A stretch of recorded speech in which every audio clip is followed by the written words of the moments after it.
So as most Eagles fans did over the last few days, we've all been super upset and things of that nature over the loss because, we all felt like it was pretty much right there in our pocket, whether it have been the play call, whether it have been Saquon's drop, whether it have been Jalen Hurts' last-second interception. I believe there is, a couple silver linings, a couple positives to take from this.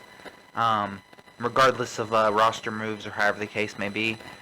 First and foremost, whatever's going to happen, at least it's happening early. You know what I'm saying? At least, we're not being sold false hope or however the case may be. Like, oh yeah, we're good, but at least we're finding whatever it is. You know what I'm saying? Whether it be, that the D-line are busts, you know what I'm saying, in terms of Jordan Davis and Jalen Carter, and Nolan Smith and things of that nature. Whether we find out that, or simply that Fangio scheme truly is outdated. Truthfully, like I said in the last video, I'd be surprised if Nick Sirianni lasts beyond the bye week. And if we do lose these next two games versus the Bucs and the Saints, I don't see how, anybody with a brain would keep that. Clearly hasn't responded or however the case may be since last year. You've spent a lot of money on extending, the offensive line. Not to say they're not worth it, not saying that, but I'm just saying spend a lot of money on the offensive line, the running back, obviously the quarterback in recent years, the two wide receivers, you locked them down. You spent a third-round pick to trade for a potential wide receiver 3 or 4. There's been a lot of moves on the offense, so it comes to the point to that if the players can get results, it's on the coach, so that is a good thing that, Nick Sirianni's going to get inevitable blame. Because I do think that this is on him. He's supposed to be the leader of the team. If he's just some puppet or however, then, that's on the organization as well. Again, like I said in the last video, how he does deserve some of the blame, but I do think that if we go 1-3, going into the bye week, I don't see how Nick Sirianni keeps his job. So again, that's another silver lining. If we do go 1-3 going into the bye week, you know what I'm saying? There's a good chance Nick Sirianni will be gone, and if not, then it's just gonna make Howie look even stupider than he has been.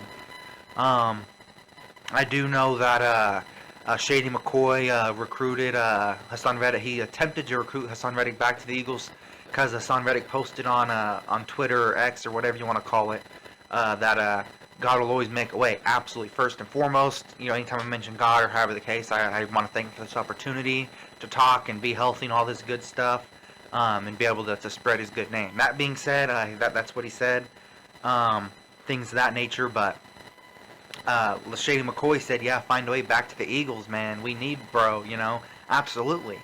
Because what we got simply is not the answer. Maybe they should have slowly brought, Huff in or however the case may be, but, I just don't know. You know what I'm saying? Going back, looking at the film, I just don't see anything, worth $17 million frickin' dollars. I just don't get it. I just don't see it. It's not going to be a slander video. That was the last video, you know what I'm saying? But I will give Jalen Carter credit. He said he played like garbage. Heck yeah, he has been. You know what I'm saying? And he said that he overslept or however, and that he's got to be better and whatnot. But the way he was smiling about it, I don't know. On one hand, credit for admitting that he played like garbage and things of that nature. But then on the other hand, dang, he's playing like garbage. You know what I'm saying? Will he answer? Will he not? You know what I'm saying? So, another couple silver linings. I have a few silver linings about this. Maybe it'll force the Howie Roseman to trade for a D-line. If he sees that, hey, what we have clearly by far isn't enough, then just to win a couple games, we'll have to bring in some reinforcements. So hopefully, that'll force him to make a trade earlier. I know last year he tried to trade for Kevin Byard to help with the secondary out. Clearly that didn't work. But hopefully, Khalil Mack. I've been hearing, what's his name from Carolina. I'll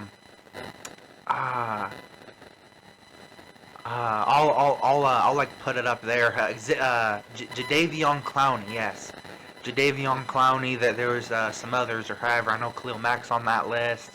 A couple other players. I'll post a picture up there. But there is some potential moves or however. We're finally starting to see hey, these are some potential moves. That means that there's whispers that are going around that they could be interested. Not saying that they're talking to people. I'm not going to words nobody's mouth, but that's what it sounds like. Is that? And let me be clear. It sounds like they're saying like, hey, what would be the price? Da da da da. Not saying any offers have been exchanged, but that's what it sounds like. Is that they're asking prices for those players, and they're showing interest. Is what it sounds like. Now whether they actually do something, I have no idea. But hopefully they do. J.J. Gardner-Johnson, I know he's out with a foot injury. And then A.J. Brown, he's probably going to be out again. So, I mean, again, I realistically, just trying to be a realistic fan, I just don't think that on either side of the ball, without A.J., I just don't see how we beat them. We don't have the coaching. Nick Sirianni, I mean, he can't even manage a minute and a half, 2 minutes. You know what I'm saying? I mean, versus Green Bay, we were able to kill 7 minutes, and this time we can't even kill 2 minutes? With a 2-point lead, basically, in the red zone, basically? I mean, come on. And obviously, the defense, I mean, still getting marched down the field. Again, not trying to slander excessively. I'm not going to name call or whatever, but I'm just saying that is what happened. So, overall, you know what I'm saying? Those are just a couple silver linings, things of that nature. But yeah, I mean, C.J. Gardner-Johnson, he's out. He didn't practice today with a foot injury. It's just crazy. Jalen, he was supposedly sick or however the case. It's just crazy how much of these phantom bullcrap excuse injuries happen around big games or however. And then, oh, well, I tried to play through it, so then the sympathy. I mean, I don't know. I don't know how much I believe it or however the case. I just think everyone's playing like garbage. So, I'm going to be injured, so it's not my fault. I'm going to be injured, so it's not my fault. That's what I think.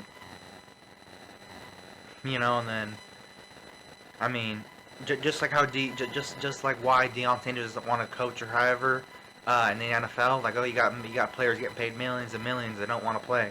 Kind of sounds like A.J. Brown. It's kind of concerning. He just got an extension. I mean, we need him and nowhere to be found.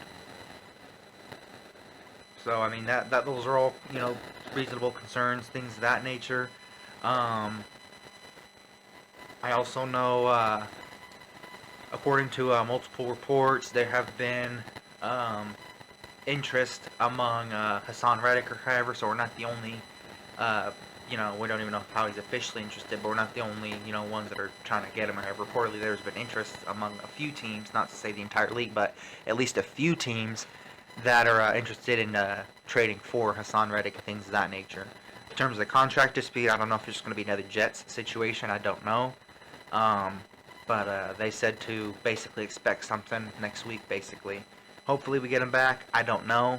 But Hassan Reddick, he also posted something. I seen like a posting like, oh, people say not to chase sacks or however. That's how you stop the run. And I'm like, man, I mean, that philosophy, I mean, man, he's already smarter than our defensive coordinator. That's literally what we need is sacks. I mean, isn't that, I mean, the locker room issues because he was chasing sacks, and guess what? What do you know? That's what we need. That's a stupid organizational decision. No, it's a little bit of a shorter video today, but that's all I got for today. I'm not going to ramble too long or however the case. Like I said, D-line needs to play better. If you want to see the 15 to 20 minute rant or however from the other day, I'll go ahead and try to put that at the end of this video. But that being said, those are my little silver linings. Like I said, if whatever implosion or whatever, if they're going to fix it, we're going to find out. If they're not, we're going to find out. You know what I'm saying? At least we're finding out early. Hopefully Nick Sirianni is going to be gone after the bye week if we go 1-3. You know what I'm saying? Or if we can make a dominant win, maybe that's him redeeming himself. I don't know. It's not like he's 60 years old, been coaching the same garbage way for 60 years. He's still relatively young. He's probably only like 45 to 50. Obviously, I don't stalk the guy. I don't know exactly how old he is, but I mean, he doesn't look like Belichick's age, so... But yeah, that's all I have. Like I said, wish you guys all the best. God bless. Philly out. Peace!